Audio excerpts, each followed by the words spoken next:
लड्डू गोपाल का स्वरूप एक घुटनों चलते बच्चे का है और भगवान उसी स्वभाव को भक्तों के लिए धारण करते हैं। पूजा के सामान्य नियम तो वही हैं: स्नान, धूप दीप, भोग और स्तुति। यहाँ पर पूजा और सेवा का अंतर समझना अनिवार्य है। लड्डू गोपाल की सेवा के क्रम में उनकी सेवा ठीक इसी प्रकार से करनी है जैसे हम किसी घुटनों चलते बच्चे की करते हैं।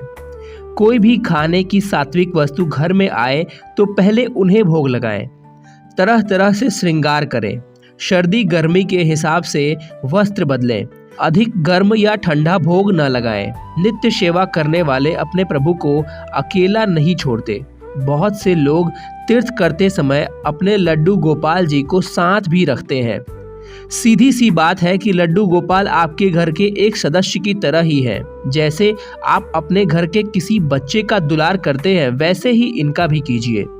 प्रतिदिन प्रातः लड्डू जी को स्नान अवश्य कराएं, किंतु स्नान कराने के लिए इस बात का विशेष ध्यान रखें कि जिस प्रकार घर का कोई सदस्य सर्दी में गर्म पानी व गर्मी में ठंडे पानी से स्नान करता है, उसी प्रकार से लड्डू गोपाल जी के स्नान के लिए मौसम के अनुसार पानी का चयन करें। स्नान के बाद प्रतिदिन स्वच्छ वस्त्र पहनाएं। जो भी भोजन घर में बनाएं, लड्डू गोपाल को अवश्य उसका भोग लगाना चाहिए। रात को लड्डू गोपाल का बिस्तर अवश्य लगाना चाहिए। लड्डू गोपाल जी को जहां भी बैठे हैं साथ में लेकर बैठना उचित होगा।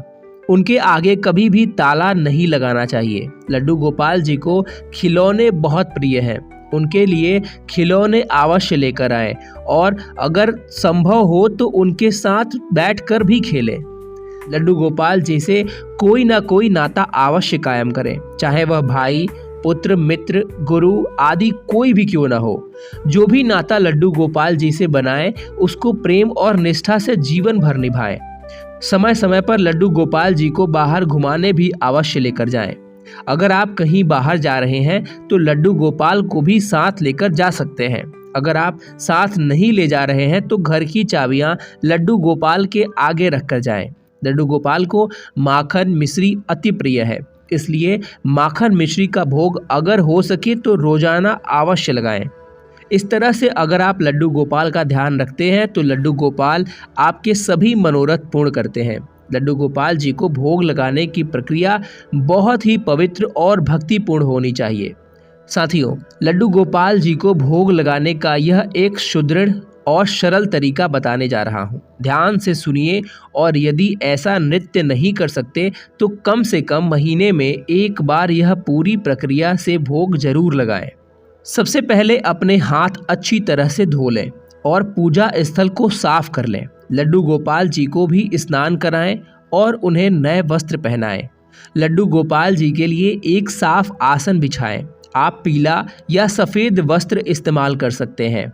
भोग में आप विभिन्न प्रकार के खाद्य पदार्थ जैसे कि फल, मिठाई, दूध, माखन, शहद और अन्य शुद्ध वस्तुएं शामिल कर सकते हैं।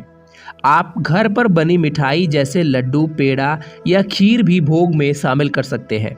उसके बाद एक थाली में सभी भोग सामग्री सजाएं। ध्यान दें कि थाली साफ सुथरी होनी चाहिए और भोग शुद्ध और ताज़ा होना चाहिए। भोग अर्पित करने से पहले एक दीपक जलाएं और भगवान श्री कृष्ण के समक्ष रखें।